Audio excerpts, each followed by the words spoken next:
Hello guys, हाजिर हूँ suspense, twist और रोमांस से भरी हुई एक जबरदस्त सी चाइनीज मूवी लेकर। But before we start the video, do not forget to like the video and subscribe to my channel. Movie की शुरुआत में हम देखते हैं हमारे फीमेल लीड जैफिंग को, जो कि एक अरेंज मैरिज के बाद आज मौजूद थी योंग के घर के बाहर। अंदर जाने के बाद योंग का खानदानी मुलाजिम फ्यू उससे कहने लगा कि यंग मास्टर आपका वेट कर रहे हैं। वो कुछ हेजिटेशन का शिकार होती है, लेकिन मुलाजिम उसको जबरदस्ती अंदर भेज देता है। रूम में इंटर होने के बाद उसने देखा कि यंग सो रहा है। एक्चुअली वो सोने की एक्टिंग कर रहा था। इंटर होते ही वो मन ही मन में कहने लगी कि अगर शक्ल से प्यारी नहीं हूँ तो क्या किसी हपास से मुझे शादी कराकर ब्याह देंगे क्या? देखो जरा, हस्बैंड मिला भी तो कैसे, जो सिर्फ कहने को ही मेरा हस्बैंड है। लेकिन कोई बात नहीं, मैं अकेले ही काफी हूँ। ये बोलकर वो बहुत मुश्किलों से उसका हाथ निकालने के बाद उसका पल्स चेक करने लगी। पल्स चेक करने के बाद उसको काफी अजीब लगा और वो कहने लगी कि मुझे नहीं लगता कि इसका कार एक्सीडेंट हुआ है। इसकी पल्स इतनी वीक है, मुझे लगता है कि इसको पॉइजन दिया जा रहा है। लेकिन गू फैमिली में इसको पॉइजन कौन और क्यों दे रहा है? खैर मुझे क्या, मुझे तो आज अपनी वेडिंग नाइट एंजॉय करनी है। हस्बैंड साहब तो एक यूजलेस इंसान है, इसलिए अब जो भी है वो मुझे खुद ही करना पड़ेगा। ये बोलकर वो उसके करीब से करीब तर होते हुए उसके शर्ट की बटन खोलने लगी। इतने में यांग की आंख खुल चुकी थी। तभी वो उससे पूछने लगा कि तुम कौन हो और यहाँ पर क्या कर रही हो?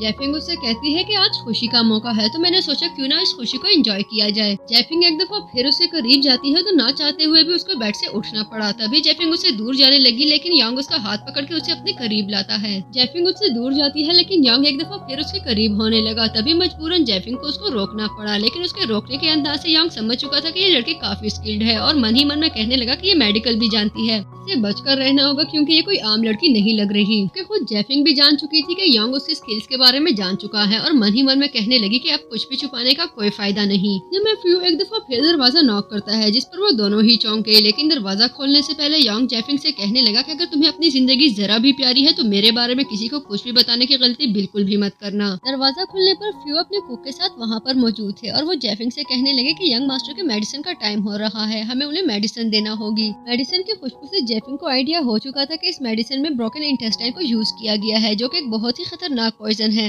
जैफिंग आगे बढ़ते हुए कुक से कहने लगी कि ये मेडिसिन मुझे दे दो, मैं उनको अपने हाथों से दूंगी। अब उनकी वाइफ मौजूद है और इस तरह की ड्यूटीज वो अपने हाथों से करना पसंद करेंगी। जैफिंग मेडिसिन ट्राई करती है, जिस पर कुक से कहने लगा कि ये आपके लिए नहीं यंग मास्टर के लिए है। जिस पर जैफिंग उसे कहने लगी कि मुझे हॉट एंड कोल्ड चेक करना है, मैं नहीं चाहती कि उनका मुंह जल जाए। जबकि टेस्ट करते साथ ही उसको आइडिया हो चुका था कि ये कुछ और नहीं बल्कि स्लो पॉइजन है जो यंग को दिया जा रहा है। तभी वो तबीयत खराब होने की एक्टिंग करती है, जिस पर कुक वहाँ से भाग जाता है। थोड़ी देर में फ्यू वापस आकर उसे बताता है कि हमने उस कुक को पकड़ लिया है, वही उनको पॉइजन देने की कोशिश कर रहा था। इसके साथ ही वो जैफिंग से कहने लगा कि आपको मेरे साथ हॉस्पिटल चलना चाहिए। लेकिन जैफिंग उसे कहती है कि मेरी तबीयत अब ठीक है, आपको परेशान होने की कोई जरूरत नहीं, और उसको वहाँ से जाने के लिए कहती है कि अब मैं थोड़ा रेस्ट करना चाहती हूँ। फ्यू के जाने के बाद वो यांग से कहने लगी कि वो जा चुका है, इसलिए एक्टिंग करना बंद करो। तभी यांग उठते हुए उससे पूछने लगा कि तुम कौन हो और यहाँ पर क्यों आई हो? जैफिंग उसे कहने लगी कि अगर तुम जिंदा रहना चाहते हो तो क्वेश्चन कम पूछा करो। इस बात पर ध्यान दो कि तुम्हारी अपनी फैमिली तुम्हारी जान लेने पर लगी हुई है, और वो तुम्हारा मिस्टर फ्यू वो तो सबसे ज्यादा चालाक है। मेरे सामने बनने लगा कि वो कुक को जानता ही नहीं, जबकि ये बिल्कुल पॉसिबल ही नहीं है। तुम्हारी पल्स पकड़ते ही मुझे आइडिया हो चुका था कि तुम्हें एक खतरनाक स्लो पॉइजन दिया जा रहा है, जो आहिस्ता आहिस्ता तुम्हारे इंटरनल ऑर्गन्स को खराब कर देगा। उसके बाद कोई चाहकर भी तुम्हें बचा नहीं सकेगा। यांग उसे पूछने लगा कि क्या तुम इसे क्योर कर सकती हो, जिस पर वो कहने लगी कि नहीं, ये एक मुश्किल काम है।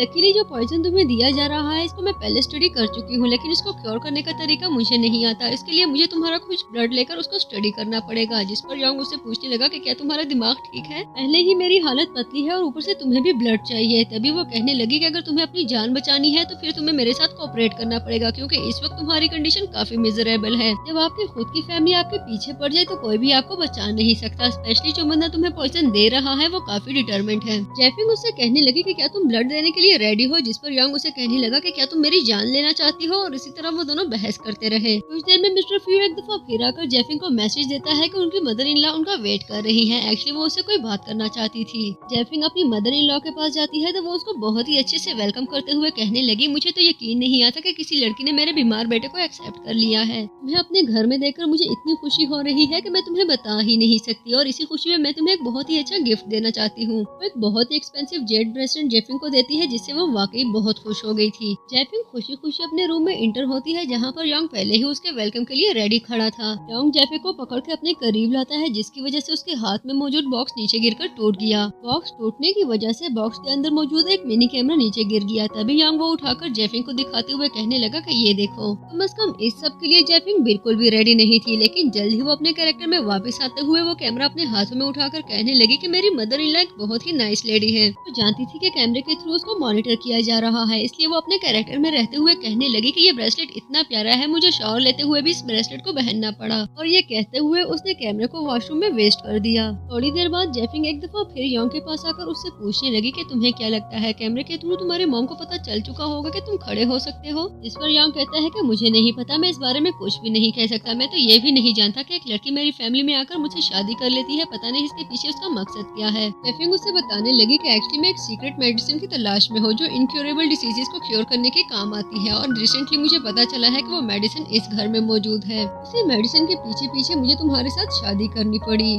वो फिर दरवाजे पर नॉक होता है तो वो योंग को बिस्तर संभालने के लिए कहती है, जबकि खुद दरवाजे की तरफ बढ़ने लगी। वो मॉम को अंदर आने से मना करती है कि अभी ये कन्वीनियंट नहीं, लेकिन फ्यू जबरदस्ती दरवाजा खोलकर उससे पूछने लगा कि तुम अंदर क्या कर रही हो। जेफिंग कहने लगी, एक्चुअली मैं अपने कपड़े चेंज करना चाहती थी, इसलिए आप लोगों को वेट करना पड़ा, प्लीज माइंड मत कीजिएगा। मॉम उससे पूछती है कि जो ब्रेसलेट मैंने तुम्हें दिया था वो कहाँ गया। जेफिंग हाथ में पहना हुआ ब्रेसलेट उन्हें दिखाती है, जिन पर वो कहने लगी कि मैं बस तुम्हें यही कहना चाहती थी कि जब तुम्हें पानी के पास जाना हो तो ये ब्रेसलेट उतारकर बॉक्स में रख देना, इसको पानी के पास बिल्कुल भी मत लेकर जाना। कुछ देर में योंग को जेफिंग का सारा डेटा मिलता है जो कि उसके पीए ने उसके कहने पर ही इन्वेस्टिगेट किया था, और उसके मुताबिक जेफिंग एक गांव में पली पड़ी है। उसकी फैमिली में कोई भी उसके साथ नहीं रहना चाहता क्योंकि वो उनकी बायोलॉजिकल बेटी नहीं, और वो एक खतरनाक लड़की है, इसलिए उसे बचकर रहना चाहिए। योंग अपने मैनेजर को रिप्लाई करता है कि इसकी मजीद इन्वेस्टिगेशन जारी रखो। जेफिंग योंग के पास आती है तो उसके हाथ में काफी सारे नीडल्स मौजूद थे। तभी योंग उससे पूछने लगा कि ये सब किस लिए है, जिस पर वो कहने लगी कि इसके जरिए मैं तुम्हें क्योर करूंगी। नीडल्स योंग के सर में सेट करते हुए वो कहने लगी कि इससे तुम्हें स्टिमुलेशन में हेल्प होगी। इसके साथ ही जेफिंग को कॉल आती है। तभी वो योंग को बताने लगी कि मेरा भाई मुझसे मिलने के लिए आया है, इसलिए मुझे जाना होगा, और वहाँ से जाने लगी।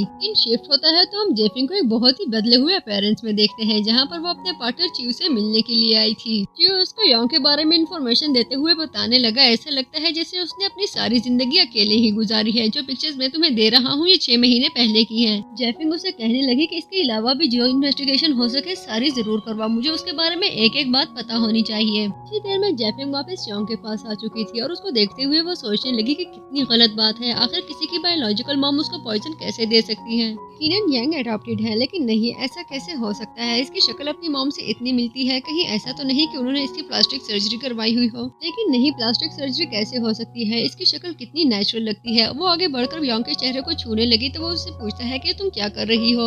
योंग जेफिंग से कहने लगा कि क्या तुम मुझे कल ब्रिज पर लेकर जा सकती हो, एक्चुअली मुझे वहाँ पर एक इम्पोर्टेंट काम है। जिस पर जेफिंग उसे कहने लगी कि आखिर मैं तुम्हारी हेल्प क्यों करूंगी। जिस पर वो कहने लगा, तुम्ही ने कहा था ना कि तुम मेरे साथ कोऑपरेट करोगी और मुझे प्रोटेक्ट करोगी, बस इसे कोऑपरेशन का एक स्टेप ही समझो। जेफिंग उसको ब्रिज पर लेकर जाने के लिए राजी हो चुकी थी। तभी वहाँ पर युनशा आ जाती है, जो उससे कहने लगी कि तुम एक बहुत ही अगली लड़की हो, मुझे यकीन नहीं आता मॉम ने योंग की शादी तुमसे करवा दी है। तुमसे अच्छी पर्सनैलिटी तो हमारे घर में मौजूद सर्वेंट्स की है, किसी खुश फहमी में मत रहना, ये इसकी मजबूरी है कि उसे तुम जैसी लड़की को एक्सेप्ट करना पड़ा। और तभी वो योंग से कहने लगी कि मैं तुम्हें कुछ देना चाहती हूँ। युनशा के उठने से पहले ही जेफिंग सोचने लगी कि ये अब मेरे मुंह पे थप्पड़ मारकर अपना रोब जमाने की कोशिश करेगी। तभी उसके उठने से पहले कहने लगी कि तुम्हारी कही हुई सारी बातें बिल्कुल सही हैं, मैं जल्दी से जाकर आपका रूम सेट कर देती हूँ। मूवी आगे बढ़ती है तो जेफिंग मॉम के पास पहुँच चुकी थी। मॉम सर्वेंट से कह रही थी कि ये पॉलिश ठंडा हो चुका है, इसलिए इसको बाहर फेंकवा दो। जिस पर जेफिंग कहने लगी कि क्यों वेस्ट किया जा रहा है, मुझे दे दे, मैं खा लूंगी। जेफिंग मॉम से युनशा के बारे में पूछती है कि वो कौन है, जिस पर वो कहने लगी कि युनशा पहले फैंक की फियांसी थी, लेकिन इनकी एंगेजमेंट टूट चुकी है और उनकी शादी ना हो सकी। इतने में युनशा भी वहाँ पहुँच चुकी थी, जो मॉम से कहने लगी कि आपने इस पेंडू लड़की को इस परिवार का सदस्य क्यों बना दिया है, मुझे यकीन नहीं आ रहा कि इस तरह की लड़की भी इस घर में रह सकती है। लेकिन मॉम युनशा को वहाँ से जाने का इशारा करते हुए जेफिंग से कहने लगी कि तुम्हें योंग का बहुत ज्यादा ख्याल रखना होगा और बस उसी पर फोकस करो। नेक्स्ट सीन में हम युनशा को देखते हैं, जिसके सेक्रेटरी उसे कह रही थी, मुझे नहीं लगता कि आपको फैंक के पीछे मजीद अपना टाइम जाया करना चाहिए, उससे ज्यादा अच्छे प्रपोजल आपका वेट कर रहे हैं, लेकिन आप उसके पीछे अपना वक्त जाया कर रही हैं। युनशा उसे एक्सप्लेन करती है कि मेरे फादर के फाइनेंशियल क्राइसिस तुम्हारे सामने है, बहुत जल्द सब कुछ फैंक को मिलने वाला है, क्योंकि तुम जानती हो योंग अब किसी काबिल नहीं रहा और इस वक्त अपनी पोजीशन से पीछे हटना एक बहुत बड़ी बेवकूफी होगी जिसको मैं अफोर्ड नहीं कर सकती। सीन शिफ्ट होता है तो हम जेफिंग को देखते हैं, जो लैपटॉप के थ्रू उस कैमरा को क्रैक करने की कोशिश कर रही थी, जो युनशा खुद योंग के हाथों में छोड़ कर गई थी। वो अच्छे से जानती थी कि उस कैमरे के थ्रू उन दोनों को मॉनिटर किया जा रहा है और उसका शक बिल्कुल सही था। मॉम ने उस कैमरे के थ्रू उन दोनों पर कड़ी नजर रखी हुई थी। इतने में फ्यू मॉम के पास आकर उससे कहने लगा कि जिस डिस्टिंग्विश गेस्ट का आपको हमेशा से वेट था वो आपसे मिलने के लिए पहुंच चुका है। फिर दूसरी तरफ जैफिंग योंग के पास आकर उससे पूछने लगी कि तुम्हारी वो माशूका जो तुम्हें फैंग फैंग बोलकर बुलाती है, क्या वो तुमसे सच्चा प्यार करती है, बल्कि क्या तुम उससे सच्चा प्यार करते हो? योंग उससे पूछने लगा कि तुम उसके बारे में क्यों पूछ रही हो, क्या तुम जेलस फील कर रही हो? जिस पर जैफिंग कहने लगी कि मेरे दिल में तुम्हारे लिए कोई फीलिंग्स नहीं, तो मैं जेलस क्यों फील करूंगी, सिर्फ इसलिए पूछ रही हूँ क्योंकि अगर कल को उसको मुक्का मारने की नौबत आ जाए तो तुम्हें तकलीफ ना हो कि मैंने तुम्हारे चाइल्डहुड स्वीट हार्ट को हर्ट किया है। योंग उससे कहने लगा कि भले मेरे मन में उसके लिए जो भी फीलिंग्स हो, लेकिन तुम जब चाहो उसके मुंह पे मुक्का रसीद कर सकती हो, लेकिन उसकी एक बात बिल्कुल सही थी, तुम हो बहुत अगली। जैफिंग मन ही मन में सोचने लगी कि पहले मुझे इसको पॉइजन से बचाना पड़ा, फिर इसकी मॉम से बचाना पड़ा, फिर इसका कैमरा क्रैक करना पड़ा, पता नहीं इसके बाद क्या होने वाला है, और इस सब के बावजूद भी ये मुझे कितना अंडर एस्टिमेट कर रहा है। जबकि योंग मन ही मन में सोच रहा था कि ये लड़की जो कि अगली होने का नाटक करती है, पहले इसने मुझे पॉइजन से बचाया, मॉम से बचाया, कैमरा क्रैक किया, पता नहीं इसके बाद क्या क्या होने वाला है जो इसको फेस करना पड़ेगा। मैं सच में इस लड़की को काफी अंडर एस्टिमेट कर रहा हूँ जिसको मेरी वजह से इतनी प्रॉब्लम्स को फेस करना पड़ रहा है। योंग जैफिंग से कहने लगा कि कल मुझे ब्रिज पर लेकर जाना बिल्कुल भी मत भूलना, और नेक्स्ट सीन में वो दोनों सब लोगों से छुपकर ब्रिज पर जाने के लिए निकल रहे थे। लेकिन इतने अच्छे सिक्योरिटी सिस्टम में बिना किसी को खबर हुए निकलना बिल्कुल भी आसान नहीं था, और उनके निकलते हुए फ्यू उनको देख चुका था और उनपे नजर रखने लगा। फ्यू को सुनाने के लिए जैफिंग योंग से कहने लगी कि मैं आज आपको सनशाइन एंजॉय करने के लिए बाहर लेकर जा रही हूँ, मैं जानती हूँ कि सनशाइन एंजॉय करके आपको बहुत अच्छा लगने वाला है। लेकिन मैसेज टाइप करके योंग को समझा देती है कि फ्यू हमारे पीछे आ रहा है। चू फ्यू के अटेंशन को डाइवर्ट करने के लिए बार बार उसको इंटरप्ट करता है, लेकिन फ्यू को भी अपने काम में काफी इंटरेस्ट था और इतनी आसानी से वो कहाँ किसी की बातों में आने वाला था। लेकिन बिलाखिर चू अपने मकसद में कामयाब हो ही चुका था। फ्यू उससे उलझने लगा, लेकिन इसी दौरान वो दोनों वहाँ से चले गए। वापस आकर फ्यू मॉम को बताता है कि वो लड़की उसको बाहर लेकर जा रही थी, जबकि एक गैंगस्टर उन दोनों को कवर करने में लगा हुआ था। पता नहीं जैफिंग और योंग कहाँ गए हैं, जिस पर मामू से कहने लगी कि इतनी टेंशन लेने की कोई जरूरत नहीं, जाओ और उसके डैड को कॉल करो। जबकि दूसरी तरफ जैफिंग योंग से कहने लगी कि हम दोनों पहुंच चुके हैं, यहाँ पर हमें कोई भी नहीं देख रहा, इसलिए तुम्हें जो भी करना है तुम जाकर कर सकते हो। योंग जैफिंग के लिए कुछ बलून्स लेता है, लेकिन तभी उसकी नजर ब्रिज पर खड़ी युनशा पर पड़ती है, तो वो उससे छुपने लगा। युनशा की नजर से बचने के लिए वो दोनों वहाँ से भागने लगे, और भागते भागते जैफिंग योंग को एक गाँव में ला चुकी थी और उसे कहने लगी कि मैं जानती हूँ तुम पहले यहाँ पर नहीं आए हुए होगे, तुमने कहा था कि तुम्हारी फैमिली में तुम्हें हमेशा बहुत अच्छा खाना खाने को मिला है, लेकिन मेरा सीन ऐसा नहीं है, मैंने बहुत कम ही कुछ अच्छा खाया होगा, लेकिन तुम्हारे आने की खुशी में मैं आज तुम्हें बहुत अच्छा खाना खिलाने वाली हूँ। इसके साथ ही वो योंग से कहने लगी कि तुम्हारे लिए ज्यादा चलना बिल्कुल भी ठीक नहीं, तुम काफी टाइम तक एक घर में बंद रहे हो, अब ज्यादा चलना तुम्हें बहुत ज्यादा थका सकता है, तुम आज मेरे साथ मेरे गाँव आए हो, इसी खुशी में मैं तुम्हें बहुत जबरदस्त खाना खिलाने वाली हूँ, मेरे साथ चलो और एक अच्छा सा खाना एंजॉय करने के लिए रेडी हो जाओ। नेक्स्ट सीन में जैफिंग कुकिंग सीट संभाल चुकी थी, जबकि योंग आग जलाने में बिजी था, और वो बार बार जैफिंग से कह रहा था क्या इतनी लकड़ियाँ काफी है, कहीं मैंने कुछ ज्यादा आग तो नहीं जला दी। जिसके जवाब में जैफिंग उससे कहने लगी कि अभी तो ऑयल भी ठीक से गर्म नहीं हुआ, अच्छे खाने के लिए तुम्हें जबरदस्त आग जलाना होगी। और नेक्स्ट सीन में वो दोनों ही खाना खाने के लिए रेडी थे। जैफिंग उससे कहने लगी मैंने तुम्हारे लिए अपना फेवरेट टोमेटो स्क्रैम्बल्ड एग बनाया है, और तुम देखना ये बहुत मजे का बनता है, इसे हम कोल्ड सैलेड भी कह सकते हैं, ये हमारे घर की स्पेशलिटी है और मुझे पक्का यकीन है कि तुम्हें बहुत अच्छा लगने वाला है, तुम जल्दी से इसे ट्राई करो और मुझे बताओ कि ये कैसा बना है, बल्कि ऐसा करो कि तुम सारे का सारा ही खा लो। योंग कहने लगा कि अच्छी चीजें मिलकर खानी चाहिए, जिस पर जैफिंग कहने लगी कि नहीं तुम मेरे गेस्ट हो, ये तुम्हारे लिए बना है और तुम्हें ही इंजॉय करना है। वो दोनों ही एक दूसरे को खाने के लिए इंसिस्ट करते हैं। बिलाखिर जैफिंग को उसको अपने हाथों से खिलाना पड़ा। मूवी आगे बढ़ती है तो हम देखते हैं कि जैफिंग योंग को लेकर घर पहुंच चुकी थी। फ्यू उसको लेकर अंदर चला गया, जबकि जैफिंग से मिलने के लिए उसके डैड आए हुए थे, जो उसको देखते ही गुस्सा होने लगे और उससे कहने लगे मैंने तुम्हें कहा था ना कि अपनी मदर इन लॉ की हर एक बात मानना, तुम जानती हो हम दोनों उन पर डिपेंडेंट है। तुम बिना किसी को बताए योंग को लेकर कहीं चली गई और इसी बात ने सब लोगों को इतना परेशान कर दिया कि मैं तुम्हें बता नहीं सकता। इसी दौरान हम युनशा को भी देखते हैं, जो मन ही मन में कह रही थी कि मैंने देख लिया है कि योंग बिल्कुल भी पैरालाइज नहीं, मुझे पता नहीं कि उसकी मॉम इसके बारे में जानती है या नहीं, मुझे अपनी तसल्ली करनी होगी कि योंग पैरालाइज नहीं है, मुझे पता है कि वो सब लोगों को धोखा दे रहा है। वापस आते हैं जैफिंग और उसके डैड की तरफ। वो अपने डैड से कह रही थी कि आप यहाँ पर क्यों आए हैं, आपको मेरे लिए परेशान होने की कोई जरूरत नहीं। उसके डैड उसे कह रहे थे ये याद रखना, मैंने तुम्हारी सिस्टर की बजाय तुम्हारी शादी इस फैमिली में की ताकि तुम खुश रह सको, अगर मैं तुम्हें यहाँ पर ला सकता हूँ तो यहाँ से निकाल भी सकता हूँ। जिस पर जैफिंग उनसे पूछने लगी कि ये सब आप किस हैसियत से करेंगे, तभी वो कहने लगे कि तुम्हारे डैड होने की हैसियत से मैं बहुत कुछ कर सकता हूँ। जैफिंग उनसे कहने लगी कौन से डैड होने की हैसियत से, आप वही है ना जिन्होंने मेरी मॉम को छोड़कर दूसरी शादी कर ली और सारी जिंदगी मेरी कभी खबर भी नहीं ली। ये सुनते ही उसके डैड उसके मुँह पे थप्पड़ मार देते हैं। वो अपने dad that's I hate you कहकर वहाँ से भागने लगी, लेकिन वो नहीं जानती थी कि युनशा इस मोमेंट को रिकॉर्ड कर चुकी है। इतने में योंग युनशा के पास आकर उसे कहने लगा, मैं अच्छे से जानता हूँ कि तुम्हें पैसों की और पोजीशन की जरूरत है, हम इस बात को ओपनली डिस्कस कर सकते हैं। जिस पर वो कहने लगी, तुम्हें क्या लगता है मैं तुम पर ट्रस्ट करूंगी? एक ऐसा इंसान जो बीमार होने का नाटक करता हो, लोगों की आंखों में धूल झोंकता हो, उस पर बिल्कुल भी ट्रस्ट नहीं किया जा सकता। जिस पर योंग उसे कहने लगा कि हम इस बात को डिस्कस कर सकते हैं। सीन शिफ्ट होता है तो जेफिंग मिरर के सामने मौजूद थी। इतने में वहाँ पर योंग आ जाता है, जिसको देखने के बाद जेफिंग उससे कहने लगी कि चलते हुए तुम्हारे कदमों की आवाज क्यों नहीं आती।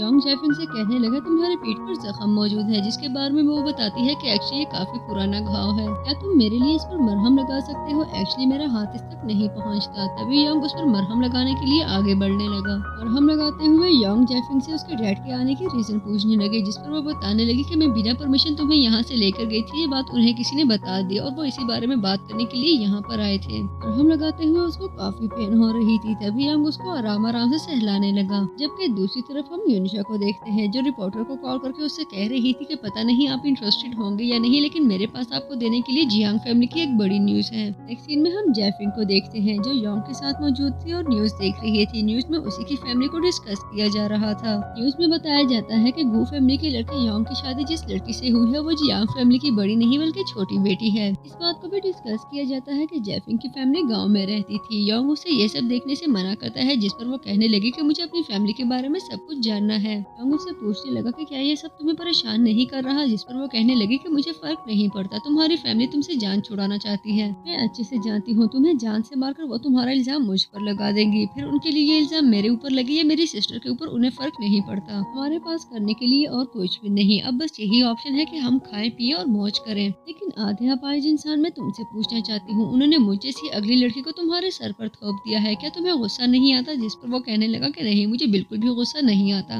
वो अपनी बात कंप्लीट करता है इससे पहले ही जेफिंग ये बोलकर वहाँ से जाने लगी कि मुझे नहाना होगा, मेरा शावर लेने का टाइम हो चुका है। जबकि जेफिंग के जाने के बाद योंग मन ही मन में कहने लगा कि मुझे असली खुशी तुमसे शादी करके ही मिली है। सीन शिफ्ट होता है तो जेफिंग मॉम के सामने मौजूद थी, जिनके तेवर देखते हुए वो सोचने लगी कि मामला काफी सीरियस लग रहा है। वो बात शुरू करती इससे पहले ही जेफिंग कहने लगी, मुझे पता नहीं कि आपको कौन सी बात बुरी लगी है, डैड भी यहाँ आए थे जो मुझसे काफी नाराज थे, लेकिन मैं आपको बता दूं कि मैं आपको हर्ट करना बिल्कुल भी नहीं चाहती। मेरे पेरेंट्स भी यही चाहते हैं कि मैं आपको अच्छे से ओबे करूं और आप सबका ख्याल रख सकूं। लेकिन मॉम तो जैसे किसी और ही मूड में थी और उससे कहने लगे कि पहले तो तुमने मुझे बिना बताए मेरे बेटे को घर से ले गई और उसके बाद देखो तुम उस फैमिली की लड़की ही नहीं जिसके साथ हमने रिश्ता जोड़ा था। हमने तुम्हें जियांग फैमिली की बेटी होने के नाते अपनाया, लेकिन तुम्हारा तो उनके साथ कोई ताल्लुक ही नहीं, तुम उनकी बेटी ही नहीं, तो हम तुम्हारे साथ रिश्ता कैसे रख सकते हैं? इसलिए बेटर होगा कि तुम बिना अपना टाइम जाया कि यहाँ से चलने की करो। तभी वहाँ पर योंग आ जाता है, जो कहने लगा कि मेरे होते हुए मेरी वाइफ को यहाँ से कोई नहीं निकाल सकता।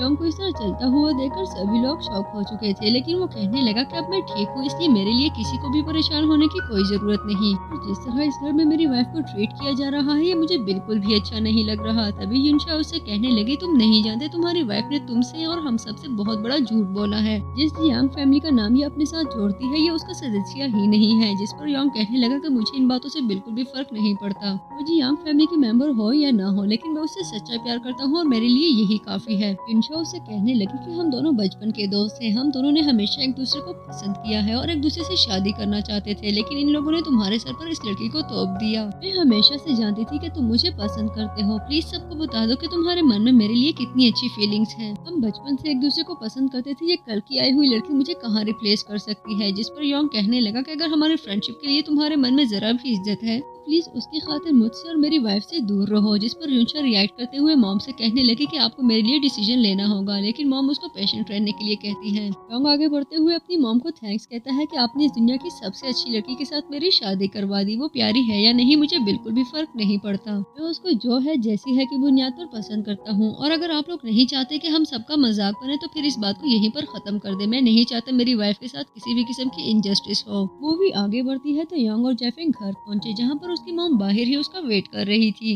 मॉम योंग से पूछने लगी, डॉक्टर ने बताया कि तुम्हारे बॉडी में कोई पॉइजन है, आप वो पॉइजन कैसा है? जिस पर वो कहने लगा कि आपको परेशान होने की कोई जरूरत नहीं, मैं अब पहले से काफी ठीक हूँ। मॉम उससे कहने लगी, युनशा हमेशा से नाजों में पली बड़ी है, उसको किसी सिचुएशन को हैंडल करना नहीं आता, जबकि उसके कंपैरिजन में तुम्हारी वाइफ गाँव में पली बड़ी है और ऐसे लोग किसी भी प्रॉब्लम को फेस करने के लिए रेडी होते हैं। तुम्हारी वाइफ तुम्हारे लिए परफेक्ट है, तुम दोनों अच्छे से लाइफ गुजारो। यंग उन्हें थैंक्स कहता हुआ अंदर चला गया, लेकिन उसके जाने के बाद मॉम काफी गुस्से में थी और कहने लगी कि देखो जरा इसे, ये कल के आई हुई लड़की को प्रेफर कर रहा है। मेरे खुद का बेटा मुझसे ज्यादा प्रायोरिटी उस आउटसाइडर को दे रहा है। ये बात मुझे बिल्कुल भी समझ नहीं आ रही, उस लड़की ने इस पर क्या जादू कर दिया है। इतने साल मैंने इसको स्लो पॉइजन देने में लगा दिए, लेकिन देखो अभी तक ग्रुप के 30% शेयर्स उसी के हाथों में है और वो किसी भी तरह ये मुझे नहीं देगा। जब तक मुझे वो सारे शेयर्स ना मिल जाए मैं पूरे ग्रुप को अपने कंट्रोल में नहीं कर सकती। फिर उन्हें परेशान न होने के लिए कहता है और उन्हें बताता है कि जैफिंग के डैड ने कॉल की थी, एक्चुअली वो आपसे मिलना चाहता है। जिस पर मॉम एक दफा फिर काफी गुस्से में आ गई और कहने लगी देखो जरा कितनी हिम्मत है उस बुढ़े में, एक तो इसने इतना बड़ा धोखा दे दिया, एक लड़की का रिश्ता करके दूसरी लड़की ब्याह दी, और ऊपर से कॉन्फिडेंस देखो कि अब तक मुझसे मिलना चाहता है। अगर वो मेरे सामने आ गया तो मैं उसका मुंह तोड़ दूंगी। जिस पर फ्यू कहने लगा कि आपको परेशान होने की कोई जरूरत नहीं। ठीक है कि उस आदमी ने न सिर्फ आपसे झूठ बोला है बल्कि आपको धोखा देने की भी कोशिश की है, लेकिन सिर्फ एक वही है जो अपनी बेटी को कंट्रोल कर सकता है। मुझे पूरा यकीन है कि आपका प्लान कामयाब बनाने में वो आपकी हेल्प कर सकता है, इसलिए मुझे लगता है कि आपको उससे जरूर मिलना होगा।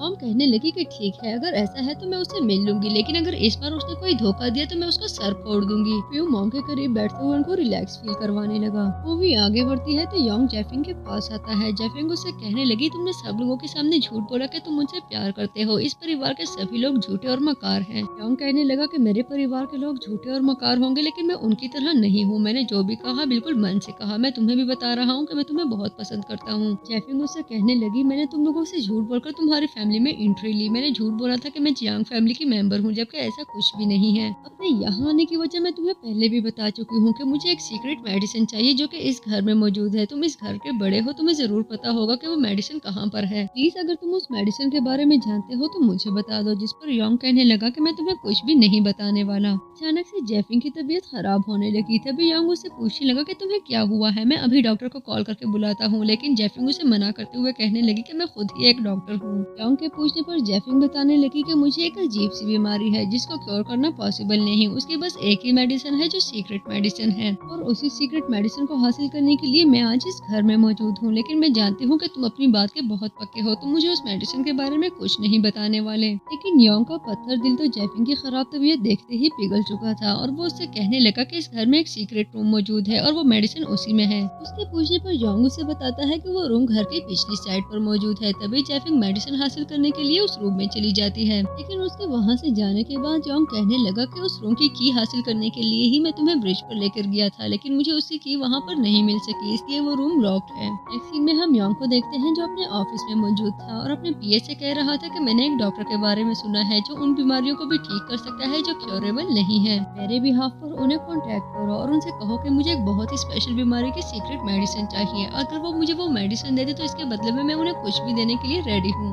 शिफ्ट होता है तो हम जैफिंग को देखते हैं जो सीक्रेट रूम की तलाश में स्टडी में मौजूद थी। तभी वहाँ पर फ्यू आकर उसे पूछने लगा कि आप यहाँ पर क्या कर रही हैं। जैफिंग उससे कहने लगी कि आपको नहीं लगता कि स्टडी को न्यू पेंटिंग्स की जरूरत है। जिस पर फ्यू से कहने लगा कि ये स्टडी मैम की स्पेशल जगह है और यहाँ पर वो किसी को भी आने नहीं देती, भले वो मिस्टर यांग की वाइफ ही क्यों ना हो। इसलिए आप यहाँ पर आइंदा आने की गलती बिल्कुल भी मत कीजिएगा। जिस पर वो माफी मांगते हुए वहाँ से जाने लगी और कहती है कि मैं आइंदा कभी भी यहाँ पर नहीं आऊंगी। लेकिन जियांग भी अपने नाम की एक थी। बाहर निकलते ही वो उन दोनों की बातें सुनने लगी। यहाँ पर फ्यू अपने मैम से कह रहा था कि उन्होंने दोबारा से कांटेक्ट किया है, उन्हें एक बहुत ही स्पेशल डिसीज की सीक्रेट मेडिसिन चाहिए और उन्होंने कहा है कि इसके बदले में वो कुछ भी देने के लिए रेडी है। इसके साथ साथ उन्होंने ये भी कहा है कि वो एक बहुत ही स्ट्रॉन्ग पॉइजन के बारे में भी बताएंगे। जिस पर मॉम कहने लगी लगता है कि इस पर बहुत ज्यादा इन्फॉर्मेशन के साथ बहुत सारे पैसे भी आने वाले हैं, मेरी तरफ से उनको ग्रीन सिग्नल दे दो। फिर दूसरी तरफ युनशा यॉन से मिलने के लिए उसके ऑफिस पहुंच चुकी थी और उसे कहने लगी मैंने कितनी दफा तुम्हें कॉल की है, आखिर तुम मेरी कॉल रिसीव क्यों नहीं करते। यंग उसे पॉइंट पर आने के लिए कहता है, जिस पर वो कहने लगी कि मैंने अपनी कही हुई सारी बातें पूरी कर ली हैं, अब कॉपरेशन में तुम्हारा रोल प्ले होना है। जिस पर यंग कहने लगा कि मैं इस कॉपरेशन को मजीद भी आगे बढ़ाना चाहता हूँ और उसे हाथ मिलाने के लिए हाथ आगे बढ़ाता है, लेकिन खुद ही हाथ पीछे कर लेता है। नेक्स्ट सीन में यंग अपने मैनेजर के साथ एक फील्ड में मौजूद था। मैनेजर उसे बता रहा था कि आप जानते हैं इस फील्ड में किसी ने चिकन, पिग और पता नहीं क्या क्या पालना शुरू कर दिए हैं। इवन यहाँ पर वेजिटेबल्स भी लगाई गई हैं। इसके जवाब में योंग कहने लगा कि ये फील्ड मैंने अपनी फ्रेंड की वाइफ को गिफ्ट किया है। वो बहुत खुश थी और वो कंट्री साइड में रहती थी, इसलिए इन सारी चीजों में वो काफी एक्सपर्ट है। बल्कि यहाँ मैं उसके लिए फार्म हाउस बनाने वाला हूँ। फ्यू और मॉम को पीछा करते करते जैफिंग उनके ऑफिस तक पहुँच चुकी थी, जहाँ उसका सामना मॉम के गार्ड से होता है। जबकि दूसरी तरफ योंग और उसकी मॉम भी उसी को डिस्कस कर रहे थे। मॉम मुझसे कहने लगी कि जैफिंग की दी हुई किसी भी मेडिसिन को खाने की कोई जरूरत नहीं, उससे बचकर रहो, तुम्हारे लिए यही अच्छा होगा। के साथ ही मॉम मुझसे पूछने लगी कि जो ड्रग्स मैंने तुम्हें दी थी, क्या तुम्हें उसके साथ कोई बेटरमेंट फील हो रही है? जिस पर वो कहने लगा कि अभी मुझे कुछ भी फील नहीं हो रहा। मॉम योंग को एक मेडिकल डॉक्टर के बारे में बताती हैं, जिन्होंने उसको खुद कांटेक्ट किया है क्योंकि वो योंग के केस को स्टडी करना चाहता है। और मॉम कहने लगी, मुझे पूरी उम्मीद है कि वो तुम्हारी रिकवरी में हमारी हेल्प जरूर करेगा, लेकिन उन्हें हमारे किसी भी सीक्रेट के बारे में पता नहीं चलना चाहिए। अब तुम आराम करो, मैं उनके लिए सारे अरेंजमेंट्स देख लूँ। अगले सीन में योंग अपने मैनेजर के पास मौजूद था। तभी उसके मैनेजर को कॉल करके बताया जाता है कि जैफिंग को किसी ने किडनैप कर लिया है। ये सुनते ही योंग कहने लगा कि उसको कोई कैसे किडनैप कर सकता है, उसकी हिफाजत के लिए मैंने काफी लोगों को भेजा था। तभी मैनेजर बताने लगा कि वो सब लोग धोखा खा गए हैं। शिफ्ट होता है तो हम जैफिंग को देखते हैं, जिसे कुछ लोग पानी में फेंककर वहाँ से चले गए। तभी उसको बचाने के लिए योंग वहाँ पर आता है। जबकि दूसरी तरफ मॉम से मिलने के लिए च्यू का फ्रेंड आ चुका था। मॉम उससे कहने लगी कि अपने डॉक्टर से बोलना वो मुझे अपॉइंटमेंट दे दे, मैं उसके साथ जरूर बात करना चाहूंगी। इस पॉइजन की मेडिसिन के बदले में मैं उनको प्योर गोल्ड देने के लिए भी रेडी हूँ। तभी वो कहने लगा कि मैं इतनी जल्दी आपको अपॉइंटमेंट नहीं ले सकता। वापिस आते हैं जैफिंग और योंग की तरफ, जहाँ पर योंग जैफिंग से माफी मांगते हुए कह रहा था कि ये सब मेरी वजह से हुआ है, मैंने तुम्हारी जिंदगी को खतरे में डाल दिया। इस पर जैफिंग कहती है कि तुम्हें माफी मांगने की कोई जरूरत नहीं, गलती मेरी ही है। मैं मुंह उठाकर तुम्हारी मॉम का पीछा करने के लिए चली गई। एक्चुअली मुझे किसी भी तरह उस सीक्रेट रूम की की हासिल करनी थी। तभी योंग उसे कहने लगा, वैसे मैं तुम्हें बता दूं कि वो मेरी मॉम नहीं है। जैफिंग उससे कहने लगी, मुझे तुम्हारे सीक्रेट जानने में कोई इंटरेस्ट नहीं और मुझे इससे कोई फर्क नहीं पड़ता कि किसके साथ तुम्हारा क्या रिश्ता है। योंग जैफिंग से कहने लगा, मैं जानता हूँ कि तुम्हें मुझ में कोई इंटरेस्ट नहीं, लेकिन आज मेरी खातिर मेरी एक और बात सुन लो। मैं तुम्हें वाकई बहुत ज्यादा पसंद करता हूँ। तुम जियांग फैमिली की बेटी हो या नहीं, तुम प्यारी हो या नहीं, मुझे बिल्कुल भी फर्क नहीं पड़ता। मेरे लिए यही काफी है कि तुमने मेरी जिंदगी के तन्हा और डार्क टाइम में मेरा साथ दिया। अगर तुम मेरी लाइफ में ना आती तो शायद मैंने अपनी सारी जिंदगी किसी धोखे में गुजार देनी थी। मेरे इर्द गिर्द मौजूद मकार चेहरे सारी जिंदगी मुझे धोखा देने में लगे रहते। योंग जैफिंग को हक करके कहने लगा कि मैं तुम्हें कभी भी दोबारा खोना नहीं चाहता। सीन में वो दोनों अपने बेडरूम में मौजूद थे, जहाँ पर योंग जैफिंग को उठाकर बेड पर लिटाते हुए कहने लगा कि आज से तुम यहीं पर सोओगी। तुम्हारा अलग सोना मुझे अब बिल्कुल भी बर्दाश्त नहीं होता। जिस पर जैफिंग कहने लगी कि इतने सॉफ्ट से बेड के लिए तुम्हारा बहुत बहुत शुक्रिया। वैसे आपस की बात है कि सोफे पर सोते हुए मजा बिल्कुल भी नहीं आता। जैफिंग करवट लेकर सोने का नाटक करने लगी, जबकि योंग को यही बात खाई जा रही थी कि मैंने इसे अपनी फीलिंग्स तो बता दी, लेकिन पता नहीं चल सका कि ये मुझ में इंटरेस्टेड है भी या नहीं। बस किसी तरह इतना पता चल जाए कि ये भी मुझे प्यार करती है या नहीं। और यही सोचते सोचते ही वो अपनी आंखें बंद करके लेटने लगा। योंग को सोता देखकर जैफिंग उसके चेहरे पर अपनी उंगली फेरने लगी। तभी वो आंखें खोलकर कहने लगा कि ये तुम क्या कर रही हो। जैफिंग कहने लगी, एक्चुअली मैं देखना चाह रही थी कि सोते हुए तुम्हारे जिस्म पर पॉइजन के इफेक्ट्स नजर आते हैं या नहीं। जिस पर वो कहने लगा, तुम्हें इतना परेशान होने की कोई जरूरत नहीं, वैसे भी एक दिन सबने मर ही जाना है, फिर इतनी चिंता करने का क्या फायदा। जैफिंग कहने लगी कि मौत का तो नाम भी मत लेना। मैं तुम्हें बता दूं कि मेरे होते हुए तुम्हें कुछ भी नहीं हो सकता। अपने जीते जी मैं तुम्हें एक खराश भी नहीं आने देने वाली। जबकि दूसरी तरफ मॉम फ्यू की क्लास लेने में लगी हुई थी और उससे पूछ रही थी कि वो लड़की वापस जिंदा कैसे आ गई है। मैंने तुम्हें कहा भी था कि उसको बचना नहीं चाहिए। इस पर फ्यू कहने लगा, पता नहीं वो कैसे जिंदा बच गई, मैंने खुद पता करवाया था, लड़कों ने उसको बांधकर पानी में फेंक दिया था, पता नहीं उसको किसने जिंदा बचाया है। मैम आप बुरा मत मानिएगा, लेकिन मैं आपको बता दूं वो एक दूसरे से बहुत ज्यादा प्यार करते हैं और एक दूसरे को बचाने के लिए किसी भी हद तक जाने के लिए तैयार है। और ये सुनते ही मॉम का पारा मजीद हाई हो गया और तभी वो कहने लगी कि मुझे उन दोनों में से किसी की भी शक्ल नहीं देखनी, उनसे मेरी जान छुड़वाने में जितनी जल्दी कर सकते हो करो। मैं उन दोनों में से किसी को भी अब इस घर में एक दिन के लिए भी बर्दाश्त नहीं करने वाली। अगले सीन में जैफिंग को उसके फ्रेंड की कॉल आती है, जो उसे बता रहा था कि उन लोगों ने पहले ही एक बहुत बड़ी रकम जमा करवा दी है और उन्हें आपकी अपॉइंटमेंट चाहिए। जैफिंग उसे कहने लगी कि ठीक है, उसे अपॉइंटमेंट दे दो और उसे मेरे क्लिनिक में आने के लिए कहो। सीन शिफ्ट होता है तो जैफिंग अपनी कार में मौजूद थी, जहाँ पर वो च्यू के साथ डिस्कस कर रही थी कि न्यू पेशेंट को कैसे डील करना चाहिए। च्यू से कहने लगा, मुझे लगा कि आप दोनों एक दूसरे को पसंद करते हैं और आप और यांग ने लव मैरिज की है, लेकिन मुझे पता चला है कि आपकी तो सारी कहानी ही उल्टी है। जैफिंग उसे अपनी पर्सनल मैटर से दूर रहने के लिए कहती है और कहने लगी कि मेरे बारे में तुम्हें कुछ भी गैस करने की कोई जरूरत नहीं, अपने काम से काम रखो, यही बहुत है। वो रेडी हो रही थी क्योंकि क्लिनिक जाकर उसे अपने नेक्स्ट पेशेंट को डील करना था। कुछ ही देर में वो अपने क्लिनिक में मौजूद थी, जहाँ पर आने वाले पेशेंट की आवाज उसके कानों से टकराती है, लेकिन ये क्या, वो पेशेंट कोई कोई और नहीं बल्कि यांग है, जिसकी आवाज सुनते ही वो गड़बड़ाकर सोचने लगी कि अब ये यहाँ पर क्या कर रहा है, मुझे पता ही नहीं चला कि अपॉइंटमेंट इसको दी गई है। यांग उसे बाहर से पुकारता है तो वो कहने लगी कि तुम्हें जो भी बात करनी है वहीं से करो, मेरा चेहरा जिसने भी देखा उसकी जान एक दिन में ही चली जाती है। अगर तुम्हें अपनी जान जरा भी अजीज है तो अंदर आने की गलती बिल्कुल भी मत करना। तभी वहाँ पर युनशा आ जाती है। एक्चुअली युनशा को शक था कि वहाँ पर मौजूद लड़की कोई और नहीं बल्कि खुद जैफिंग है, लेकिन वो उसको वहाँ से जाने के लिए कहता है। यांग उससे कहने लगा कि आखिर कब तुम मेरा पीछा करने से बाज आओगी, जिस पर वो कहने लगी कि मैं तुम्हारा पीछा नहीं कर रही बल्कि ये एक कंप्लीट कोइंसिडेंस है। सबके मना करने के बावजूद भी युनशा डॉक्टर का चेहरा देखने के लिए आगे बढ़ने लगी, लेकिन इस बदले हुए रूप में इतनी जल्दी उसको पहचानना बिल्कुल भी आसान नहीं था। तभी युनशा वहाँ से चली गई, लेकिन यांग भी इतनी आसानी से कहाँ धोखा खाने वाला था। उससे पूछने लगा कि आखिर तुम्हारी शक्ल मेरी वाइफ के साथ इतनी मिलती क्यों है। जैफिंग उससे कहने लगी कि अगर तुम्हारे मन में कोई खुशफहमी है तो मैं दूर कर दूं कि मैं तुम्हारी वाइफ बिल्कुल भी नहीं, लेकिन यांग उसे पहचान चुका था। और जैफिंग से कहने लगा कि क्या तुम यहाँ पर आने वाले सभी पेशेंट्स के साथ यही झूठ बोलती हो कि तुम्हारा चेहरा देखने से लोग मर जाते हैं, और अगर तुम्हारी कही हुई ये बात सच है तो फिर आज मुझे मरे हुए काफी मंथ्स हो चुके होते। तभी जैफिंग उससे कहने लगी कि अब जब तुमने मुझे पहचान ही लिया है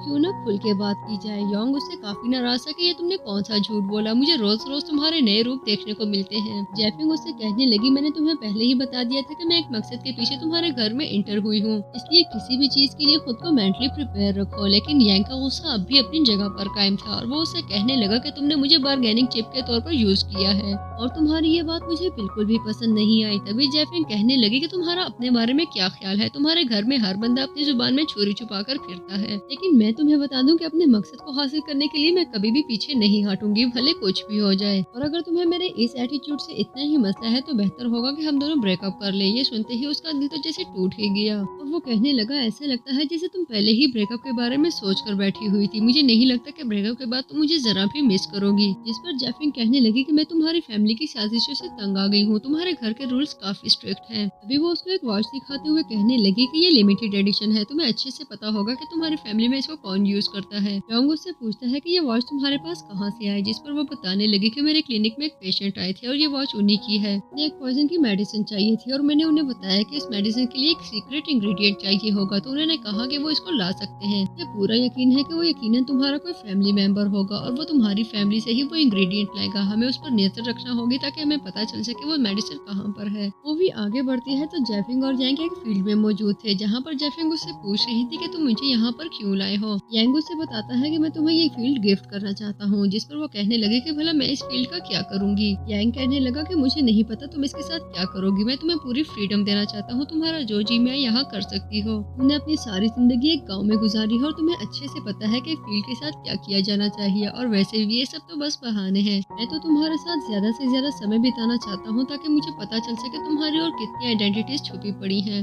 जैफिंग उसे कोई जवाब देती है इससे पहले ही उसकी नजर वहाँ पर मौजूद गुंडों पर पड़ती है। काफी देर तक वो दोनों उनसे भागते रहे, लेकिन बिलाखिर उन दोनों की पकड़ आ ही चुकी थी। यांग जैफिंग से वहाँ से भागने के लिए कहता है और कहने लगा कि मैं इनको अकेले फेस कर सकता हूँ, लेकिन जैफिंग वहाँ से जाने से इनकार कर देती है। जैफिंग को बचाने के चक्कर में यांग को काफी मार खानी पड़ी, क्योंकि वो जैफिंग पर आंच भी नहीं देना चाहता था। काफी देर तक मार खाने के बाद बिलाखिर जैफिंग के फ्रेंड्स उनको बचाने के लिए वहाँ पर पहुँच चुके थे, जो कि उन दोनों की जान उन गुंडों से बचाने के बाद उन सब लोगों को वहाँ से भागने पर मजबूर कर देते हैं। सीन शिफ्ट होता है तो हम जैफिंग और यांग को देखते हैं, जहाँ पर यांग की तबीयत काफी खराब थी। उसकी आंख खुलने पर जैफिंग उससे कहने लगी मैं तुम्हारे लिए पानी लाती हूँ, लेकिन यांग उसे उठने से मना करते हुए कहने लगा मेरे पास बैठो ताकि मैं तुम्हें देख सकूं, तुम्हें देखकर मेरे दिल को राहत मिलती है। जैफिंग यांग को सॉरी बोलते हुए उसे कहने लगी कि इस सब की रिस्पॉन्सिबल मैं हूँ, ये सब मेरी वजह से हो रहा है, अगर मैं तुम्हारी लाइफ में ना आती तो आज ये सब ना होता। तुम्हारी तबीयत पहले ही ठीक नहीं थी और देखो मेरी वजह से तुम्हें कितना कुछ फेस करना पड़ा। लेकिन यांग उसे कहने लगा कि ये सब तुम्हारी वजह से बिल्कुल भी नहीं। वो दोनों अभी इस बात को डिस्कस कर ही रहे थे कि वहाँ पर च्यू आ जाता है और उसे कहने लगा कि मुझे तुमसे कोई जरूरी बात करनी है। जैफिंग के पूछने पर च्यू बताने लगा कि आपके कहने पर मैंने मास्टर को कांटेक्ट किया था और मैंने उन्हें यांग का केस स्टडी करने के लिए कहा था, लेकिन अब सारी रिपोर्ट्स आ चुकी हैं। उन रिपोर्ट्स के मुताबिक यांग को कोई एक नहीं बल्कि मुख्तलिफ किस्म के पॉइजन दिए गए हैं और काफी टाइम तक दिए जाने के बाद अब उनका असर काफी हद तक फैल चुका है और इस पॉइजन के एंटीकोड को तैयार करने के लिए एक सीक्रेट किस्म का इंग्रेडिएंट चाहिए और अगर वो न मिल सका तो यांग काफी साल तक जिंदा नहीं रहने वाला। ये सुनकर जैफिंग काफी परेशान हो चुकी थी। तभी वो उससे पूछने लगी कि जो चीजें मैंने तुम्हें लाने के लिए कहा था क्या तुम वो लेकर आ गए हो, जिस पर वो बताता है कि हाँ वो सब गाड़ी में मौजूद है। सीन शिफ्ट होता है तो हम जैफिंग को डॉक्टर सू के रूप में देखते हैं, जो कि यांग की मॉम के साथ मौजूद थी। मॉम उसे अपने बेटे की ट्रीटमेंट के लिए लाई थी क्योंकि उनके बेटे की तबीयत काफी खराब खराब थी। उनके बेटे को देखते ही डॉक्टर सू काफी परेशान हो चुकी थी और मन ही मन में कहने लगी, ये जेफिंग नहीं, पता नहीं कौन है। जेफिंग तो कंसल्टेंसी में मौजूद है, फिर ये लड़का कौन है जिसकी ट्रीटमेंट के लिए उसकी मॉम पागल हो रही थी और बार बार डॉक्टर से रिक्वेस्ट कर रही थी कि प्लीज कुछ भी करो लेकिन मेरे बेटे को ठीक कर दो। इसके पॉइजन के ट्रीटमेंट के लिए जो मेडिसिन आपने दी थी वो इसके लिए बिल्कुल भी अच्छी साबित नहीं हुई। उसी के रिएक्शन की वजह से इसकी तबीयत पहले से ज्यादा खराब होने लगी है। डॉक्टर सू पूछने लगी कि देने से पहले आपने मेडिसिन कितने टाइम के लिए सोक की थी, जिस पर वो कहने लगी कि मेरा बेटा जल्दी ठीक हो जाए इसके लिए मैंने मेडिसिन 5 घंटे तक सोक की थी। ये सुनकर डॉक्टर सू से कहने लगी कि आपकी इसी गलती ने आपके बेटे की तबीयत खराब कर दी। मैंने आपसे सिर्फ 2 घंटे के लिए सोक करने के लिए कहा था। आप ऐसा करें, आपको मेडिसिन लेकर आए ताकि मैं उसको देख सकूं। अपनी सीक्रेट मेडिसिन सू को देना बिल्कुल भी आसान नहीं था। उनकी हेजिटेशन देखते हुए डॉक्टर सू कहने लगी कि जितनी हेजिटेशन आप दिखा रही हैं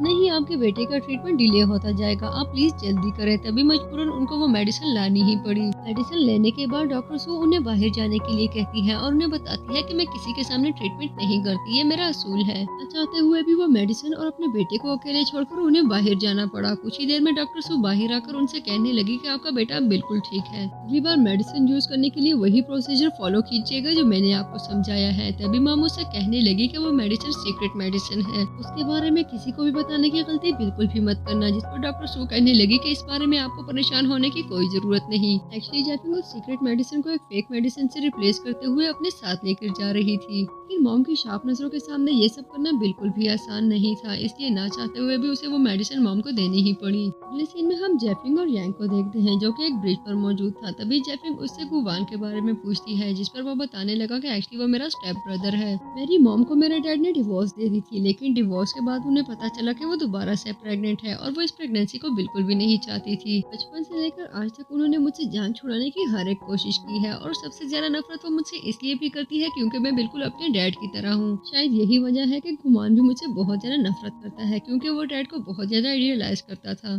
फिर उसे कहने लगी कि गुमान बिल्कुल तुम्हारी तरह है, अगर तुम अपने डैड की तरह हो तो वो भी अपने डैड की ही तरह होगा। जिस पर वो कहने लगा, नहीं, उसने प्लास्टिक सर्जरी करवाई है। यांग जेफिंग को बताता है कि गुवान एक बहुत ही विशेष इंसान है, अब वो काफी हद तक रिकवर हो चुका है, लेकिन इससे पहले सभी लोग उससे बहुत ज्यादा तंग आ चुके थे। मेरे डैड के मरने से पहले उन्होंने सारी प्रॉपर्टी और बैंक बैलेंस बिजनेस में हम सबको शेयर्स दिए, जिसमें 30% शेयर्स मुझे मिले थे और उसी को हासिल करने के लिए मॉम और गुवान मेरे पीछे हाथ धोकर पड़े हुए हैं। गुवान अब काफी हद तक रिकवर हो चुका है, बहुत जल्द वो बिल्कुल ठीक हो जाएगा। अब तुम खुद अपनी आंखों से देखोगी कि वो किस किस्म का इंसान है। जेफिंग उससे पूछने लगी कि तुम क्या चाहते हो, मैं क्या करूं? जिस पर वो कहने लगा कि बस तुम जिस तरह चल रहा है उस तरह चलने दो। इसके साथ ही वो उससे कहने लगा कि आइंदा किसी भी मिशन पर तुम अकेले नहीं जाओगी। वो फैमिली का सबसे बड़ा सीक्रेट जेफिंग के साथ शेयर करने के बाद यांग उससे कहने लगा कि आइंदा किसी भी सीक्रेट मेडिसिन को हासिल करने के लिए मैं जरूर तुम्हारा साथ दूंगा। सीन में हम जेफिंग को देखते हैं जो अपनी मदर इन लॉ से कह रही थी कि एक्चुअली मैंने और यांग ने आज आउटिंग का एक प्लान बनाया है। उसकी तबीयत ठीक नहीं, इसलिए मुझे लगता है उसे फ्रेश एयर की जरूरत है। मॉम उसे कहने लगी कि तुम दोनों खुशी खुशी जा सकते हो, लेकिन उसका ढेर सारा ख्याल रखना, ऐसा ना हो दोबारा से कोई प्रॉब्लम हो जाए। तो उनके जाने के बाद फ्यू मॉम से कह रहा था, मुझे यकीन ही नहीं आता ये वही यांग है जो कभी मुस्कुराता भी नहीं था। देखो अपनी वाइफ के साथ कितना खुश रहता है। क्या आपको लगता है कि हमें इसका पीछा करते करते जेफिंग के गाँव तक जाना चाहिए ताकि हम दोबारा से उस पर अटैक कर सके? जिस पर मॉम कहने लगी कि बिल्कुल, लेकिन याद रखना कि वो बिल्कुल भी इस बार जिंदा नहीं बचना चाहिए। अगर इस बार भी वो जिंदा बच गया तो उसके बाद मुझे देखना पड़ेगा कि वो लोग फेक है या तुम फेक हो।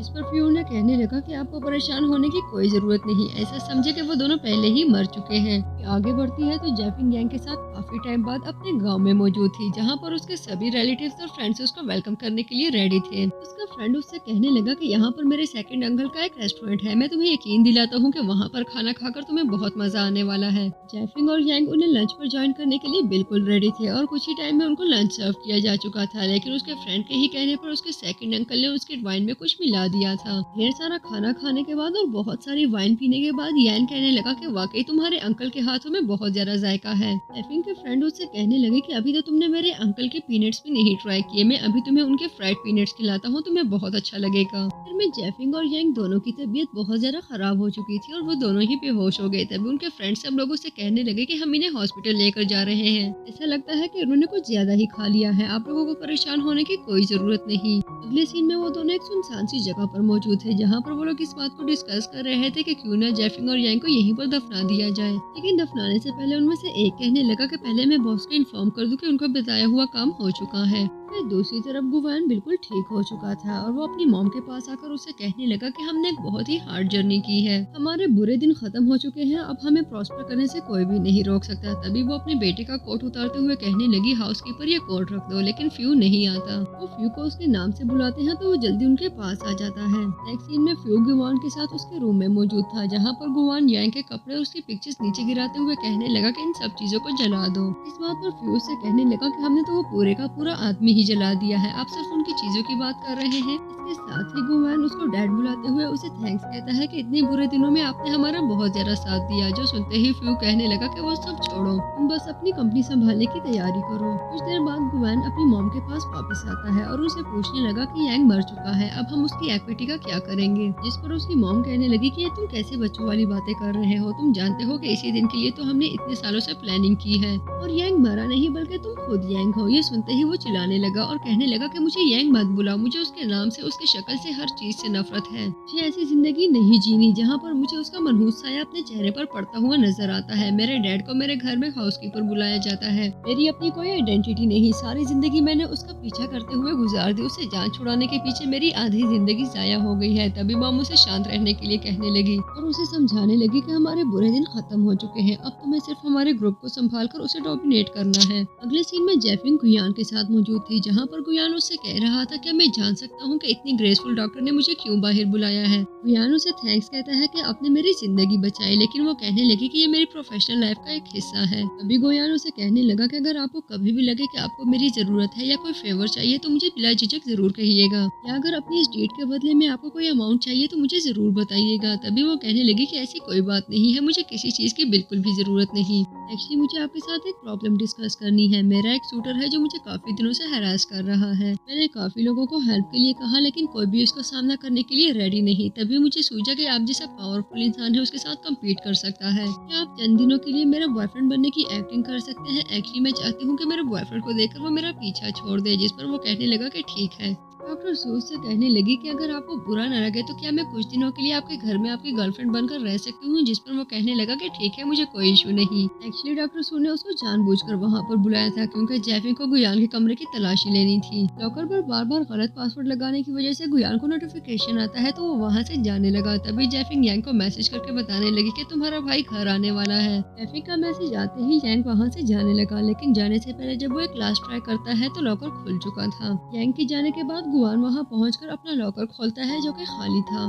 शिफ्ट होता है तो जेफिंग और यांग एक दफा फिर अपने फ्रेंड के साथ मौजूद थे, जहाँ पर वो अपने फ्रेंड को थैंक्स कहते हुए कहने लगा कि अगर तुम हमारा साथ ना देते ड्रामा पूरा करना हमारे लिए बिल्कुल भी आसान न होता। तभी उसका फ्रेंड कहने लगा कि वाकई शहरों में बहुत बड़े बड़े ड्रामे होते हैं, अच्छा है हमारे गांव में ऐसा कुछ नहीं होता। ये बोलकर वो वहाँ से जाने लगा। वे जेफिंग यांग से पूछती है कि क्या तुम्हें वो मेडिसिन मिली? जिस पर वो कहने लगा कि नहीं, मुझे वो मेडिसिन नहीं मिल सकी। यांग कहने लगा कि वो लोग मुझे मरा हुआ समझते हैं, अच्छा है कि अब वो मेरी जान छोड़ देंगे, लेकिन तुम उनसे बच कर रहना। जेफिंग उसे बताने लगी कि मैंने डॉक्टर सू के रूप में तुम्हारे भाई को अप्रोच किया है और मैं कुछ दिनों तक उसके साथ रहने वाली हूँ ताकि मैं उस पर नजर रख सकूँ। जिस पर वो कहने लगा कि तुमने गलत किया, तुम उसे नहीं जानती, वो एक बहुत ही शातिर इंसान है और तुम उसको अकेले हैंडल नहीं कर सकती। जिस पर जेफिंग कहने लगी कि तुम्हें मेरे लिए परेशान होने की बिल्कुल कोई जरूरत नहीं। और यांग कहने लगा कि अच्छा ही हुआ मेरी जान छूट गई, अब मैं आराम से उनके फाइनेंशियल फ्रॉड के एविडेंस ढूंढ सकूंगा। अगले सीन में हम गुयान को देखते हैं जिसके हाथ में डॉक्टर सू की पिक्चर थी। उसकी मॉम उसे पूछने लगी कि क्या तुम इसे पसंद करने लगे हो? जिस पर वो कहने लगा कि वो एक बहुत ही खूबसूरत और टैलेंटेड लड़की है, इस तरह की लड़की को कोई क्यों नहीं पसंद करेगा। शादी करने के लिए मुझे इसी तरह की लड़की की तलाश थी, अब अगर वो खुद चलकर मेरे पास आई है तो भला मैं उसको क्यों रिजेक्ट करूं। जबकि दूसरी तरफ जेफिंग यांग के साथ थी, जहाँ पर वो उससे कह रही थी कि मैंने आज तक कभी किसी को अपने क्लोज नहीं आने दिया, ना कभी किसी के सामने अपने सीक्रेट का जिक्र तक किया,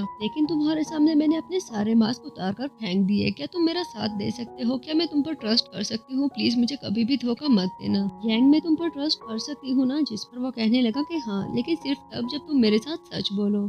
इसके साथ ही उसको वो मेडिसिन याद आती है जो उसे गुयान के लॉकर में मिली थी, क्योंकि वो फेक थी और ओरिजिनल मेडिसिन जेफिंग के पास थी। लेकिन जेफिंग के सामने कुछ कहने की बजाय वो उसको वहाँ से चलने के लिए कहता है। नेक्स्ट सीन में डॉक्टर सू गुयान के घर पहुँच चुकी थी, जहाँ पर सभी लोग उसको वेलकम करते हैं। वो ऊपर जाने लगी तभी गुयान की मॉम उससे पूछती है कि क्या तुमने इस लड़की के बारे में इन्वेस्टिगेशन करवाई है?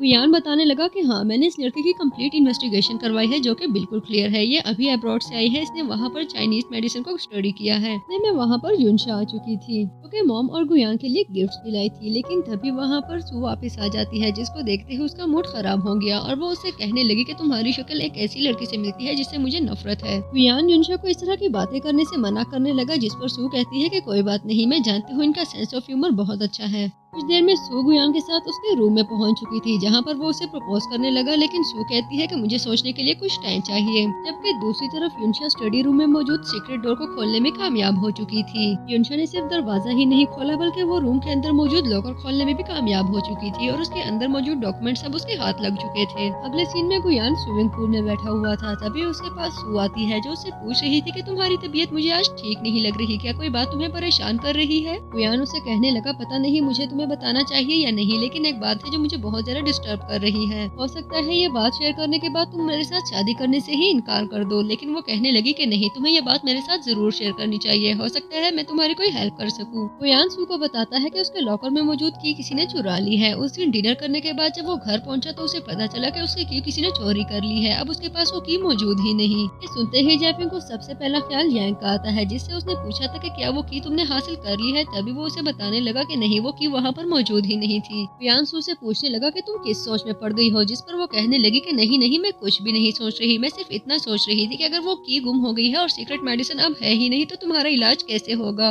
लेकिन वो मन ही मन में सोच रही थी कि इन दोनों भाइयों में से कोई ना कोई जरूर झूठ बोल रहा है, लेकिन ये लड़का मेरे साथ झूठ क्यों बोलेगा? इसको तो पता ही नहीं कि मैं यांग की गर्लफ्रेंड हूँ। इसके ख्याल में तो हम दोनों मर चुके हैं। यकीनन यांग मेरे साथ झूठ बोल रहा है। वो मेडिसिन हासिल करके वो अपनी बॉडी को डिटॉक्सिफाई करना चाहता है। अब गुयान उसको अपना नेक्स्ट प्लान बताते हुए कहने लगा कि वो की मेरी तरफ से तुम्हारे लिए एंगेजमेंट गिफ्ट समझो, मैं उसे प्रेस कॉन्फ्रेंस में सब लोगों के सामने तुम्हें देने वाला हूँ। सू से कहने लगी कि अभी तुमने कहा कि वो की किसी ने चोरी कर ली है, लेकिन अब तुम कह रहे हो कि वो प्रेस कॉन्फ्रेंस में लेकर जाओगे, ये कैसे पॉसिबल है? तभी वो कहने लगा कि मेरे पास एक बहुत जबरदस्त प्लान मौजूद है। जब मैं प्रेस कॉन्फ्रेंस में सब लोगों के सामने तुम्हें की गिफ्ट करूंगा तो जिसने भी वो चोरी की है उसको शक हो जाएगा कि उसके पास मौजूद की फेक है, जबकि उसके पास मौजूद की ही रियल है। अपनी सेटिस्फेक्शन के लिए वो जरूर प्रेस कॉन्फ्रेंस में आएगा और वहीं से हम उसको पकड़ने की तैयारी करेंगे। ये सुनते ही वो सोचने लगी कि अब पता चलेगा कि यांग सच्चा है या झूठा। पता नहीं वो की को हासिल करने के लिए प्रेस कॉन्फ्रेंस में आएगा या मुझे बताता है। पता नहीं वो की को चूज करेगा या मुझे। नेक्स्ट सीन में जैफिंग यांग से मिलने के लिए पहुंच चुकी थी, जहां वो उससे पूछने लगी कि क्या तुम मेरे साथ कोई बात शेयर करना चाहते हो, जिस पर वो कहने लगा कि नहीं, मेरे पास तुम्हारे साथ शेयर करने के लिए कोई बात नहीं। जैफिंग काफी फ्रस्ट्रेट हो चुकी थी, तभी उससे कहने लगी कि मुझे तुमसे एक बहुत इंपॉर्टेंट बात करनी है। जो ड्रग्स तुम्हारे पास है वो मुझे जरूरत है। मैं जानती हूँ पूरा पॉइजन तुम्हारी बॉडी में फैल चुका है, लेकिन मेरी खुद की तबीयत भी ठीक नहीं। मेरी जिंदगी बचाने के लिए मुझे ड्रग्स की जरूरत है। जिस पर वो कहने लगा कि क्या तुम मेरी सिंसेरिटी को टेस्ट करना चाहती हो? जैफिंग कोई जवाब देती इससे पहले ही यांग को मैसेज आता है, जिसमें उसको बताया गया कि वो की किसी ने चोरी कर ली है। उसको पूरा यकीन था कि वो की किसी और ने नहीं बल्कि जैफिंग ने ही चोरी की है। जैफिंग को लेकर अब यांग शक में पड़ चुका था और वो मन ही मन में सोचने लगा कि अब पता चलेगा कि तुम सच्ची हो या झूठी, तुम मुझे चूज करती हो या उस मेडिसिन और उस की को।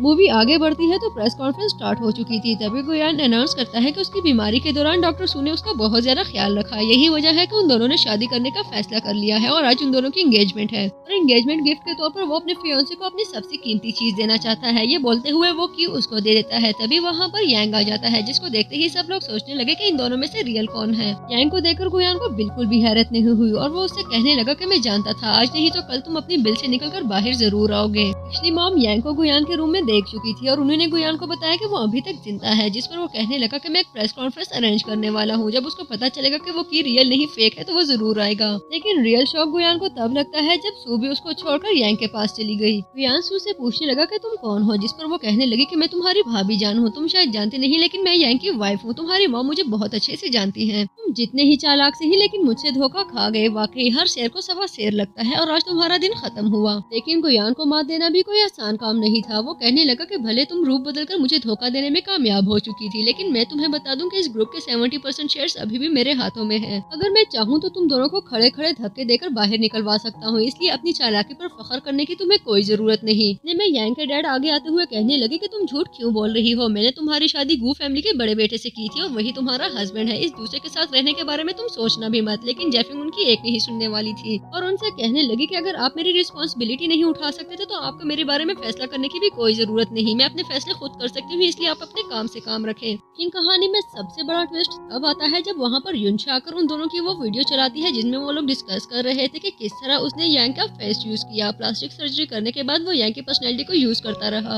वॉइस में मॉम को सुना जा सकता है जो कह रही थी कि मैंने यांग को जान से मार दिया, अब उसके शेयर्स तुम्हारे हाथों में है, तुम्हें अब कोई भी आगे बढ़ने से नहीं रोक सकता। लेकिन गुयान तो जैसे बहुत ही गुस्से में था और कहने लगा कि ये कैसी जिंदगी है जहाँ मेरे फादर मेरे घर में हाउसकीपर बनकर रहते हैं और मुझे अपने भाई की आइडेंटिटी यूज करनी पड़ रही है। गुयान और उसकी मॉम जितने भी चालाक सही, लेकिन वो इस सब के लिए बिल्कुल भी रेडी नहीं थे। तभी युनशा वो पेपर्स उसके मुंह पे मारती है जो वो उसके लॉकर से निकाल कर लाई थी।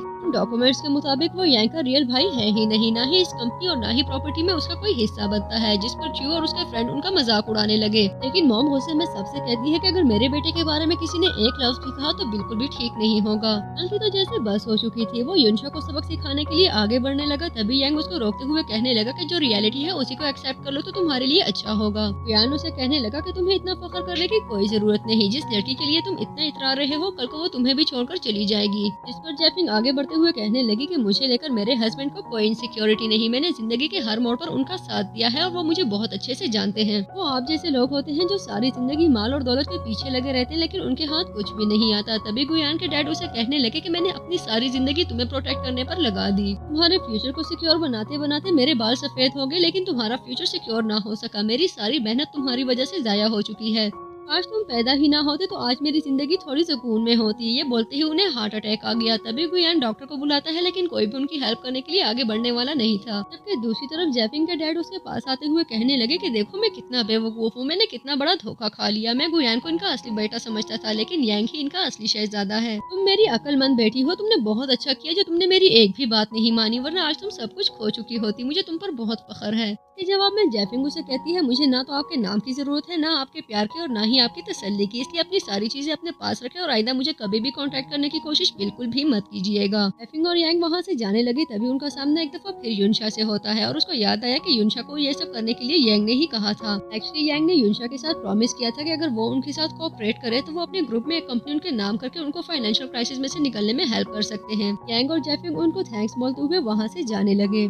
लास्ट सीन में हम यांग को देखते हैं जो सब कुछ छोड़ छाड़ कर वहाँ से जाने के लिए बिल्कुल रेडी था। तभी उसके पीछे जैफिंग आती है जो उससे कहने लगी कि तुम एक बहुत ही बुज़दिल इंसान हो, आखिर मुझे बीच राह में इस तरह छोड़कर जाने के बारे में तुम सोच भी कैसे सकते हो। मैं जानती हूँ कि वो मेडिसिन तुम्हें नहीं मिली लेकिन देखो वो मुझे भी नहीं मिल सकी। इतनी सी बात को अपना रोक तो नहीं बनाया जा सकता ना। तभी वो कहने लगा कि देखो मेरी तबीयत ठीक नहीं है, मेरे पास इतना टाइम भी नहीं है, मैं तुम्हारे सामने सांस नहीं तोड़ना चाहता। मैं इस वक्त बहुत ही हेल्पलेस कंडीशन में हूँ। मैं उस बीमारी को फेस कर रहा हूँ जिसकी इस दुनिया में कोई क्योर ही नहीं। जिस पर वो कहने लगी कि देखो इतना परेशान क्यों होते हो, भले हमारे पास 10 दिनों का टाइम हो या 10 सालों का, लेकिन हम वो एक साथ ही गुजारेंगे। ठीक है कि ये मुश्किल है लेकिन हर प्रॉब्लम का एक सोल्यूशन जरूर होता है, हम दोनों मिलकर ये सोल्यूशन जरूर निकालेंगे। मैंने हमेशा तुम्हारा साथ दिया है और उसके बाद भी तुम्हारा साथ दूंगी। ये सुनते ही यांग जो पहले ही अपने इमोशंस को काफी मुश्किलों से कंट्रोल कर रहा था रोते हुए उसे कहने लगा कि अगर मैं सच बताऊं तो मैं तुम्हारे बगैर एक दिन भी नहीं रह सकता, प्लीज मुझे छोड़कर कभी भी मत जाना।